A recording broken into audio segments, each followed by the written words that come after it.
कमालीचे धूर्त होते आप्पा, गोड बोले होते, आतल्या गाठीचे आणि फार कठोर. मनातल्या विचारांचा थांग ते लागू देत नव्हते. त्यांचं लेखन तर इतकं सावध की कधीही शब्दात सापडणार नाहीत. पण आप्पा अहंकारी होते. ह्या अहंकाराला नम्रतेचा एक पडदा होता. पण ऐतिहासिक कागदपत्रांचा अभ्यास करताना काही प्रसंग असे आहेत की ज्याच्यामध्ये आप्पांचा अहंकार दिसतो. हे सगळे गुण जसेच्या तसे नानासाहेबांमध्ये उतरलेले होते. म्हणजे दोघं बोलायला मधासारखे गोड, पण यांचं अंतःकरण राजकीय बाबतीमध्ये शस्त्रासारखं धारदार होतं. तर मस्तानी कुंवरविषयीचं आप्पांचं वर्तन जर बघितलं तर कसं होतं ते. आता तुम्ही म्हणालात की अनसंग हिरो किंवा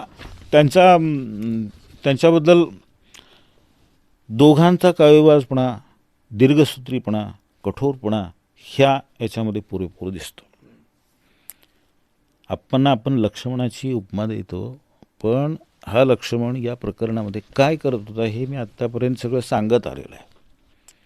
थोरला भाऊ इतक्या दृढनिश्चयाचा आहे, स्वाभिमानी आहे, निग्रही आहे. ज्या स्त्रीवर त्याचं पराकुटीचं प्रेम आहे तिला दूर ठेवण्यासाठी एवढा आटापिटा, एवढा खटाटोप, ह्याच्यात काही शहाणपणा, विवेक आहे का? मस्तानी कुंवरना तुम्ही काही समजा, कंचने समजा, कलावंतीने समजा, अरे पण त्या दोघांचं परस्परांवर प्रेम आहे ना.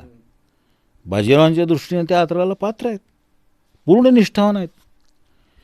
या लोकांनी म्हणजे ह्या तिघांनी किंवा त्यांच्या कारकुरांनी वगैरे कुंवरचं चारित्र्यहनन केलं, त्यांची तटाटूट दोघांची केली.